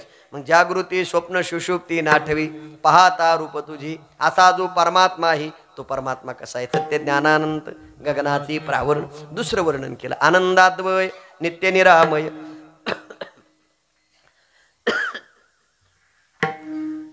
जे का निज ध्येय योगी यांची, असा जो परमात्मा आहे तो आनंद स्वरूप आहे. आणि आनंद स्वरूप परमात्म्याला पाहण्याकरता 18 दिवस चाललो, चंद्रभागेचं स्नान केलं, 36 तास दर्शन बारीत उभा राहिलो, कानोपात्रीच्या झाडापाशी आलो. धन्य कानोपात्रा झाली भाग्याची. आता स्थिती निर्माण झाली, गरुड खांबाला मिठी मारली, चला पंढरपुरात. आता थोडं पुढे गेल्यावर तुकाराम महाराजांच्या चरणाचं दर्शन झालं. आणि समोर परमात्म्याला पाहिलं. आवडी हे रूप गोजरी सगुण, पाहता लोच सगळं विसरला. आता दृष्टी पुढे, पुढे बोलायला सुरुवात केली. सुंदर ती ध्यान समचरण दृष्टी विटीवरी साजरी, तेथे माझे राजस कुमार मदनाचा पुतळ, राजस कुमार मदनाचा पुतळ, रवी शशी गळा लोप, राजस कुमार मदनाचा पुतळा. त्याला पाहिल्यावर अजून पुढचं वर्णन केलंय. रूप सावळी सकुमार, कानी कुंडले मकराकार. असा परमात्मा पाहत पाहत पांडुरंगाच्या गाभाऱ्यात जीव पोहोचला. आणि समोर पाहिल्यावर कंठी प्रेम दाटी, नैनी नीर लोटे, हृदय प्रगटे रामरूप. अशी अवस्था झाली. बोलणं थांबलं आणि त्याच्या चरणावर डोकं टेकलं. आणि टेकल्यानंतर जो आनंद झाला तो किती, अभंगाच्या पहिल्या चरण. आनंदाच्या कोटे, आनंदाच्या कोटे, आनंदाच्या कोटे, आनंदाच्या कोटे, आनंदाच्या कोटे, आनंदाच्या कोटे, आनंदाच्या कोटे, आनंदाच्या कोटे, आनंदाच्या कोटी, आनंदाच्या कोटी, आनंदाच्या कोटी,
गावातले घ्या. हा जमलं गाड्या, हे बी आता येते शिकाय आपल्याकडे. मस्त उड्या आणल्या का नाही? उपास आहे ना तुम्हाला? उपास आहे आज? हा हा मग काय हरकत नाही. आपल्या पक्षातली हा इतर तर गोळा करायला हे बरे आपले. आणि मोकळ्या मनाचे असते तुझे, बाकीचे नाही खटुडे म्हणजे इथले नाही. हा हे आपली बरी आहेत. मी जसं म्हणित तसं आता तसं लय पोरं शिकवलेत मी, मला माहिती आहे सगळं. अशा उलट्या पालट्या उड्या आणल्याची ताल येत नाही. नुसतं तसं अंग राखून नाही, नुसतं पोरं लय उड्या हाणायचे बरं का. रोज 2 तास इथं हरिपाठात पावल्या काढायचे. आपलं काय चाललं होतं? पहिल्या चरणाचा भाव. आनंदाच्या कोटी साठविल्या महापोटी. इथे शब्द वापरताना तुकाराम महाराजांनी फार विचारपूर्वक वापरला. परमात्म्याच्या चरणावर माथा ठेवला आणि ठेवल्यामुळं तुम्हाला आनंद झाला. किती झाला? नाथ महाराजांचं वर्णन सांगतो. अवघे चित्रलोक्य आनंदाची आता चरणी जगन्नाथा. जगन्नाथाच्या चरणावर माथा ठेवल्यानंतर आनंद होतो किती. कोणत्या दुकानात मोजता येत. म्हणून हे शब्द वापरला. कोटी. कोटी शब्दाचा अर्थ प्रकार आहे. आनंदाची 5 प्रकरण आहेत. आत्मानंद, विद्यानंद, योगानंद, ब्रह्मानंद, विषयानंद. तुकोबरायणी मनुष्यानंदापासून ते ब्रह्मानंदापर्यंत जेवढे म्हणून आनंद आहेत ते सगळे उपभोगले. पण कशाच्या जीवावर? कशाच्या जीवावर म्हणजे परमात्म्याच्या. म्हणून आनंदाच्या कोटी साठविल्या. पण महाराज हा जो साठवलेला आनंद आहे, हा आनंद याच्या आधी नव्हता का? महाराज म्हटले होता. आनंद साठवता येतो का? नाही ना. आठवलं की साठवलेलं प्रतिबिंबित होत. तुमच्या भाषेत सांगू शेतकऱ्याच्या, पेरलं की किती सोपं गणित आहे. पेरलं की उगवतं म्हणजे लांब, हे उगलच म्हणतोय डायरेक्ट. पेरलं की उगवतं, बरोबर आहे. बर. हृदय बंदी खाना केला आत विठ्ठल कोंडीला. अजून उत्तर देतो. धरीला पंढरीचा चोर एवढा प्रभू भावे. ज्ञानोबा वर्णन करतात. तैसा हृदयामध्ये विराम असता सर्व सुखाचा राम की भ्रांतासी काम विषयावरी. मग महाराज ज्यांनी ज्यांनी आठवला कोणी कोणी श्रीराम राम जय जय राम, श्रीराम जय राम जय जय राम, श्रीराम जय राम जय जय राम, श्रीराम जय राम जय जय राम, श्रीराम जय राम जय जय राम, श्रीराम राम जय जय राम, श्रीराम जय राम जय जय राम, श्रीराम राम जय जय राम, श्रीराम राम जय जय राम. आता मी हे भजन म्हणलं, हे श्रीरामाचं भजन करणारे कोण होते? हनुमंतराय होते. मी असं विचारतो, हनुमंतरायाने एकादशीला आणि पौर्णिमेलाच भजन केलं, चुकलं? सतत ना. कोणाचं? रामाचं सोडून दुसरं कोणाचंच भजन केलं नाही. म्हणजे सतत रामाला आठवलं म्हणून साठवलेलं कोण आहे? आता मला वेळ नाही एवढा, नाही तर शर्ट फाटन माझं, बरोबर ना? नाही कळलं तर अजून मिनिट घेतो. एक 9 रत्नाचा हार दिला होता प्रभू रामचंद्रानं सीतेला, आणि सीताबाईन कोणाला दिला? कोणाला? हनुमंतरायाला दिला ना. मग हनुमंतरायाला 9 रत्नाचा हार देणारी सीता हनुमंतरायावर किती जीव असेल. पण 9 रत्नाचा हार पतीनं दिल्यानंतर तो हनुमंतरायाला जिनं दिला, त्या सीतेचा हनुमंतरायाबद्दलचा अंतकरणातलं प्रेम किती मोठं असेल. बघा किती विशेष आहे. हार दिला, हनुमंतरायाने घेतला, असा इकून इकून असा पाहिला, हळूच एक मणी तोडला, दाताखाली दाबला,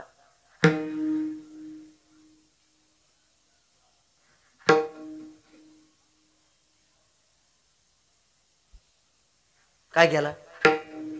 दुसरा मणी दाताखाली चावला फेकून दिला, तिसरा मणी दाताखाली चावला फेकून दिला. असे 5-10 मणी फेकले. सीतामाईने पाहिलं, हनुमंतरायाला हाक मारली, हनुमंता जय श्रीराम. म्हणले काय? नवरत्नाचा हार तुम्हाला दिला, तुम्ही एक एक मणी पडून फेकून देता का? तुम्हाला किंमत नाही माझी? हनुमंतरायाने हात जोडले, आई साहेब नवरत्नाचा हार प्रभू रामचंद्राने तुम्हाला दिला, तो नवरत्नाचा हार तुम्ही मला दिलाय, मग तुम्ही मणी का फोडता? सीतामाईकडे पाहून हनुमंतराय हसले, म्हणले आई साहेब मी राम पाहतो. कशात? सीतामाईने टाळी वाजवली, म्हणजे हनुमंता मण्यात कुठं राम असतो का? कशात? हनुमंतरायाने सांगितलं, आई साहेब ज्याच्यात राम नाही त्याचं आपल्याकडे काय काम आहे? सीतामाई म्हणल्या काम नाही पण तो नवरत्नाचा आहे. हनुमंतराय म्हणले जगातले सगळे 7ही रत्न एकत्र असले तरी आपल्याकडे त्याची किंमत. नवरत्नाचा हार फेकल्याचं दुःख सीतामाईला झालं आणि एका शब्दात बोलल्या, तुम्ही मन्यात राम पाहता, तुमच्यात आहे का? आणि मग हनुमंतराय म्हणले, आई साहेब आमच्यात जर राम नसेल तर रामासोबत माझं तरी काय काम आहे? अशी छाती फाडी टार टार टार टार. राम लखन सीता सहित हृदय बसहु सुरभूप, सियावर रामचंद्र की जय, उमापति महादेव की जय. बोल रे भाई सबरांगण की जय. बरोबर ना? अशी छाती फाडी. राम, लक्ष्मण, सीता माता आणि ज्यांनी छाती फाडी ते तिथे गुडघा टेकून हृदयात बसलेले सीतामाईने पाहिले, मग हात जोडे. बस आता कळलं, आता कळलं. आता हारही नाही, माझीच हार. कोणाची? माझी हार म्हणल्यावर हनुमंतराय म्हणले, आई साहेब तशी नाही हार आता. जय श्रीराम. काय? सीतामाईच्या मुखातून राम वधवून घेतलं. सांगितलं आहे का नाही? सीतामाई म्हणली आता कळलं. आता माझा सिद्धांत सांगतो. जर आठवलं असेल तर साठवलेलं, साठवलेलं. दुसरं उत्तर देऊ, जर तुमचं खरं त्याच्यावर प्रेम असेल तर त्याचं हृदय सुद्धा तुम्हाला बोलल्याशिवाय राहत नाही. इथं उलटा खेळ आहे सगळा. तिथे आठवलेलं साठवलं आणि साठवलेलं प्रतिबिंबित. बँकेत पैसे असल्यावर मिळतात का नसल्यावर? पूर्वी विड्रॉल होता, असा भरला की चेक पैसे मिळायचे. आता नवीन पद्धत आली, एटीएम. असं कार्ड घातलं की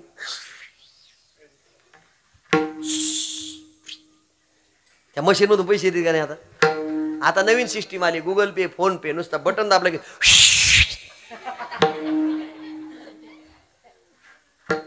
गेलेलं दिसत नाही पण त्याच्या खात्यावर जाते तो. मी 2-3 वेळा असं वरच पाहत होतो. काय जादू आहे, काय तंत्रज्ञान आहे. दिसत नाही पण त्याच्या खात्यात गेल्याशिवाय. एक आजी एटीएम मशीन मध्ये पैसे काढायला गेली आणि पैसे काढायला एटीएम मशीन मध्ये आधार कार्ड घातलं. कोणचं कार्ड? आणि मी तिथं गेलो, म्हातारीनं पुन्हा काढलं आणि पुन्हा कोंबलं. आम्ही म्हणलं आजी काय करता? पैसे काढते. अहो म्हणलं आई या कार्डावर निघत नाही. गप म्हणले, तो या नावावर जमीन नाही. हा म्हणले जमिनीचा याचा काय अर्थ आहे? ती म्हणली नरेंद्र मोदी साहेबांना आम्हाला 2-2 हजार दिलेत. मी म्हणलं ते आधारावर चेक करायचे, इथं काढायला एटीएम लागतं, तेच पैसे कोणत्या कार्डाने निघते? म्हणलं हे बघा मी माझं कार्ड काढून मशीन मध्ये घातलं, माझ्या खात्यातले 2000 काढले. ती म्हणली आमच्या पप्प्याच्या बापाकडचं 6 महिने झाला असं कार्ड आलेलं आहे घरात. म्हणलं या घेऊन गेली. पप्प्याचा बापन कार्ड संघच आणलं आणि आल्याबरोबर पप्प्याचा बाप माझ्यासारखाच होता, भोळा बाबडा. तुम्हाला मी भोळा बाबडा दिसतो? कीर्तनकार झालो असतो का भोळा असतो? ते कार्ड आणलं, पप्प्याच्या बाप आणला आणि टाकलं असं मशीन मध्ये. घातल्यावर पप्प्याच्या बापाने विचारलं किती काढायचे? 30 काढा. मी आकडा ऐकल्यावर मी म्हणलं 50 का असतील यांच्या खात्यावर, आपल्याला काय करायचं बाबा. 30चं बटन दाबलं, शेवटचं बटन दाबलं, सुर खाट असं वाजलं. पैसे आलते का? मी काढले तिथून. पैसे नाही आले. म्हातारीची नजर तिथंच होती. इकून कागद खाली पडला. म्हातारी म्हणली आमच्या यांचं असंच आहे. यायचा ज्याला हात लागला त्याचं वाटुळच झालं, मशीनचं झालं, माझं तर झालंच. मी म्हणलं तुम्ही इथं वाटुळण बरं करा, येऊ नका, ती कार्ड इकडे घ्या. मी कार्ड घेतलं, मी मशीन मध्ये घातलं. म्हणलं कोड सांगा. म्हणले साऱ्या गावाला माहिती आमचा कोड, लिहून घ्या. घ्या मी कोड टाकला. किती काढायचे म्हणले 50. मला वाटलं लाख असतील. 50 ते वटण दाबलं, पैसे नाही आले, पुन्हा कागदच आला. मग मी म्हणलं आता नाराज होऊ नका. माझं कार्ड घातलं, 500च्या 2 नोटा निघल्या. मग मी म्हटलं आई साहेब, माझं कार्ड टाकलं हे मशीन पैसे देते, तुमचं घरून आणलेलं ATM कार्ड टाकलं तरी हे पैसे देत नाही. पप्याच्या बापाला विचारा तुम्ही खातं खोललं होतं का, तेव्हा काही पैसे टाकले होते का? तो म्हणला नाही. मग का तो ह्या बापाची पेंड आहे का मशीन पैसे द्यायला? अरे मशीन पैसे देतं पण कोणाला? ज्याच्या खात्यात आहे. बरोबर आहे ना? ज्याचं ATM कार्ड आळंदी पंढरीला गेलं, बाळूमामाच्या सप्त्याला आलं, पण अजून ज्याचं ATM कार्ड आळंदी पंढरीला गेलं त्याला साठवलेलं प्रतिबिंबित होतं. नसता बँक लॉक झाल्याशिवाय मंतोडी नवनीता तैसे गे अनंता, वाया व्यर्थ कथा सांडी मार्ग. म्हणून महाराज म्हणतात आम्ही आठवला, साठवलेलं प्रतिबिंबित झालं, त्याच्याद्वारा आनंद झाला. वर्षाकाळी सरिता जैसे चढू लागी पंडसुता, तैसे नेच नवे भजता श्रद्धा दिशी. तो आनंद कशानं मिळाला? अभंगाच्या दुसऱ्या चरणात. प्रेमाचा लीला प्रवाह, प्रेमाचा लीला प्रवाह, प्रेमाचा लीलो प्रवाह, प्रेमाचा लीलो प्रवाह, प्रेमाचा लीला प्रवाह, प्रेमाचा लीला प्रवाह, प्रेमाचा लीलो प्रवाह, प्रेमाचा लीलो प्रवाह. नाम गलावला हो, नाम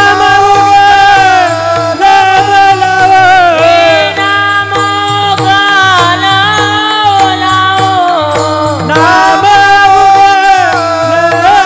गलावला हो, प्रेमाचा लीलो प्रवाह, प्रेमाचा लीलो प्रवाह, प्रेमाचा लीलो प्रवाह, प्रेमाचा लीलो प्रवाह.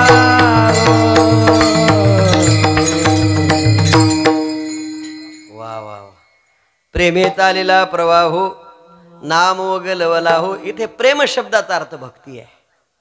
आनंद भक्तीने मिळतो, पण प्रवाहासारखा मिळाला पाहिजे. वर्षाकाळी सरिता जैसे चढू लागे पंडुसुता, तैसे नेच नवे भजत रास श्रद्धा दिसे. पण कोणती भक्ती? नारद भक्ती सूत्रामध्ये भक्तीची व्याख्या आहे बघा. सात अस्मिन परमप्रेमरूपा. पण महाराज ही भक्ती प्रेमानं पाहिजे. प्रेमाशिवाय आनंदच नाही हो, कुठंच नाही. प्रेमाविन भजन, नाकाविन मोती, अर्थाविन पोथी. काय करावी 32 लक्षणी, नाक नाही तिने वाया गेली. मग सोनाराची बायको पण नाकावर बोर्ड लिहिला होता, याला नाक म्हणतात. कशाला? बायको कोणाची आहे? सोनाराची. 3 तोळ्याची नथनी होती, पण नाकाच्या ठिकाणी बोर्ड लिहिला होता, याला नाक म्हणतात. आता नाक नसेल तर काय कानाला गुतील? बरोबर. भक्ती नसेल तर काय उपयोग आहे? बर ठीक आहे, पण आम्हाला भक्तीतलं प्रेम पाहिजे. सुभाषितकारांनी त्याचं वर्णन केलं बघा. नवारे पत्युप कामाई पत्युप्रिय भवती, आत्मा नस्तु कामाई पत्युप्रिय भवती. नवारे मित्रस्य कामाय मित्रं प्रियो भवती, आत्मा नस्तु कामाय मित्रं प्रियो भवती. नवारे सर्वस्य कामाय सर्वं प्रियो भवती, आत्मा नस्तु कामाय सर्वं प्रियो भवती. या जगामध्ये सगळे लोक एकमेकावर प्रेम करतात, त्यांचा स्वार्थ आहे. स्वार्थाशिवाय कोणी प्रेम करत नाही. मी तुम्हाला लय गोष्टी पटवून देईल, पण माझी वेळ आता संपलेली आहे. मी तुम्हाला दोन्ही गोष्टी सांगणार. प्रेम हे दाखवता येत नाही, प्रेम हे सांगता येत नाही, आणि प्रेमाची खून कुठे आहे बोलता येत नाही. पण एकदा का प्रेमाचं वेड लागले की माणसं रेल्वे खाली गेल्याशिवाय हं?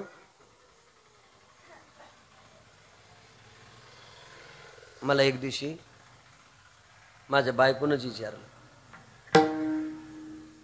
तुमचं माझ्यावर प्रेम आहे का? मी म्हणलं नाही. भैया मग कोणावर आहे? मी म्हणलं असला प्रश्न असा विचारित असते का? बायकोनं नवऱ्याला कधीच विचारू नये, कधीच विचारू नये. तुम्हाला खरं सांगू का, पतिव्रतेनं जर शंका निर्माण केली तर तुला तुझ्या प्रेमाची शंका आहे म्हणून तू आम्हाला विचारतेस. विचारायचं नसतं प्रेम आहे की नाही. एकदा अग्नी साक्षी देऊन जर लग्न लावलं असेल तर त्याच दिवशी सर्वस्व जबाबदारी जर तुझी असेल तर माझं सर्वस्व प्रेम तुझ्यासाठीच आहे. फक्त एक आहे, काहीच दिसत आणि काहीच दिसणारं प्रेम म्हणजे आईस्क्रीम एक आणि चोकणारे दोघं. नाही कळलं? दिसणारं प्रेम म्हणजे जेवायला दोघं ताट एकच. अहो एक जण 4 महिने एका ताटात जेवत होते दोघं. शेजाऱ्याला मी म्हणलो का एकाच ताटात जेवत आहेत, लय प्रेम आहे. ती शेजारी इतकी चॅप्टर होती म्हणजे प्रेम नाही, तिला भांडे घासायचा कटाळा आहे. अरे खरं नाही, हे काय प्रेमाची लक्षण आहे का काय आहे? फार जीव लावला आणि फार लगे असं त्याच्या भावना त्याचं मन जिला जपता येतं आणि हिच्या मनाप्रमाणे तो जो राहतो त्याला प्रेम म्हणावं. अलीकडच्या गोष्टीत माफी मागून बोलतो, बायको शिवाय जास्त गोष्टी कुठेही शेअर करू नका. माझं वाक्य कळलं तर पहा, नाही तर सोडून द्या. आपलं दुःख कोणापुढे मांडू नका. आपल्या घरातलं काय आहे कोणाला सांगू नका. आणि तेच तुम्ही सांगितलं की तोच तुमचा चव्हाटा होणार आहे हे ज्याला कळलं. नियम असा आहे, प्रेम चव्हाट्यावर आणायचं. उदाहरण सांगितलं ज्ञानोबरायने. ज्ञानोबराय काय म्हणतात माहिती आहे का? 4 भिंतीचं घर आणि त्याला एक दार आहे. दार आहे. घरातला अंधार घालण्याकरता गरज कशाची आहे? दिव्याची, म्हणजे प्रकाशाची. दिवा लावला पण दार उघडं राहिलं आणि वारं सुरू झालं. आता वारं सुरू झाल्यावर घरातला दिवा विझल का बंद? काय होईल? कशामुळे विझल? दार उघडे म्हणून विझल ना, बरोबर ना?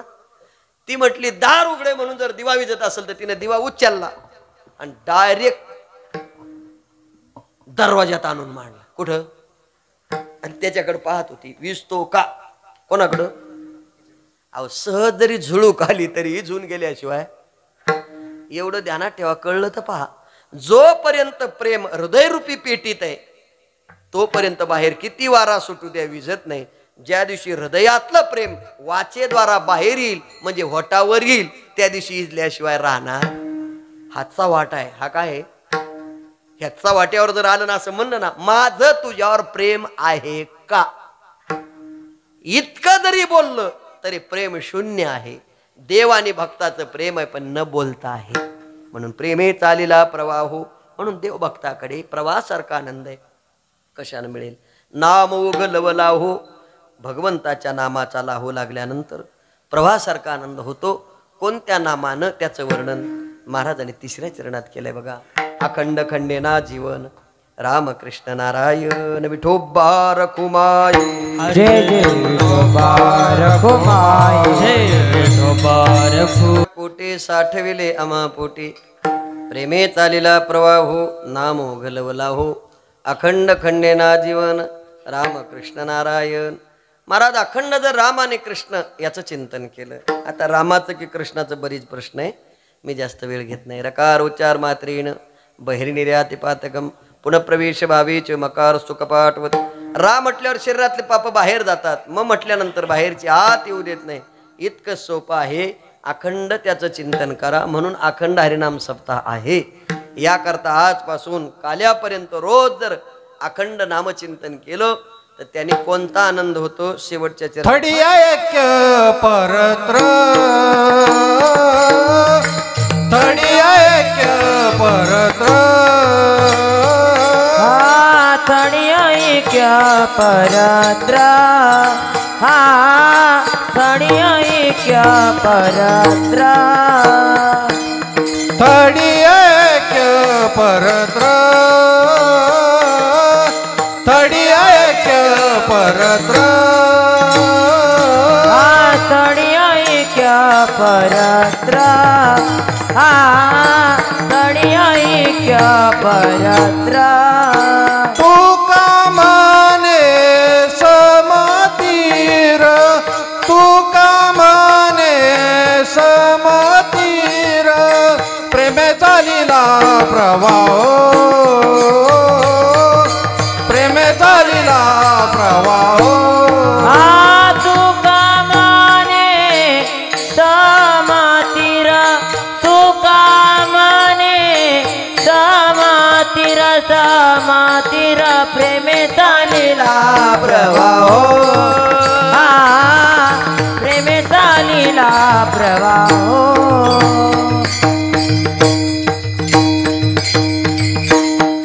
थडी आहे के परत्र तुका म्हणे समतीर दोन थडे आहेत एक अलीकडची आहे दुसरी पलीकडची आहे अलीकडच्या तीराच्या माणसाला पलीकडे जायचं पलीकडे काय पहिलं उभा दात कटिकर ठेवून दृष्टी समाई चरण समाई समान विशेषण ज्याला आहे तो परमात्मा ब्रह्मस्वरूप पहिलं तीराला आहे पण जीवाला या तीराहून त्या तीराला जायचंय जो अखंड नामचिंतन करतो तो जाऊ शकतो आणि त्या तीराचा आनंद घेऊ शकतो पण काही माणसं म्हटले आम्हाला या तीराहून त्या तीराला जायचं नाही इथंच आम्हाला तो आला पाहिजे महाराज म्हटले इथं येण्याकरता तुमची चित्तवृत्ती स्थिर करा स्थिर चित्तवृत्तीमध्ये अखंड रामकृष्ण हरी चिंतन करा या तीराला सुद्धा तो आनंद मिळेल असा आनंद मिळण्याकरता हा नामयज्ञ आपण या ठिकाणी साजरा करतोय आणि तो आनंद या दृष्टीने आपण करत आहात साजरा करत आहात आज खरं म्हणजे आपण हा आनंद साजरा करत असताना ही कीर्तनाची सेवा सौजन्य म्हणून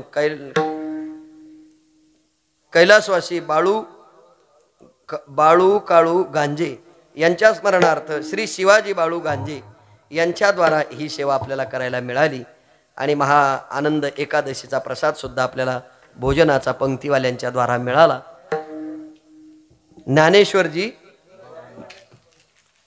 एक मिनिट थांबा कैलासवासी शानूबाई श्रावण गोऱ्हाणे यांच्या स्मरणार्थ श्री ज्ञानेश्वर श्रावण गोऱ्हाणे यांच्याद्वारा आपल्याला महाप्रसाद म्हणजेच उपवासाची खिचडी आणि फराळाचं करायला मिळालं त्यांनाही धन्यवाद देतो अशीच रोज सेवा होईल दररोज सगळ्यांनी 8:45 इथं या म्हणजे 11ला कीर्तन संपल आज पहिलाच दिवस आहे पहिल्याच दिवशी जर लयच रान वळलं तर सगळेच कटाळतील म्हणून मी आपली रजा घेणार आहे थडी ऐक्य परत तुका म्हणे समतीर प्रेमे चालेला प्रवाहू नामो गलवलाहू आपल्याला जर घरी जाऊन कीर्तन ऐकावं असं वाटत असेल तर आपल्या मोबाईलच्या यूट्यूबवरती गोविंद महाराज गोरे असं सर्च करा म्हणजे आपल्याला कीर्तन ऐकायला मिळेल तुमच्या चॅनलचं नाव काय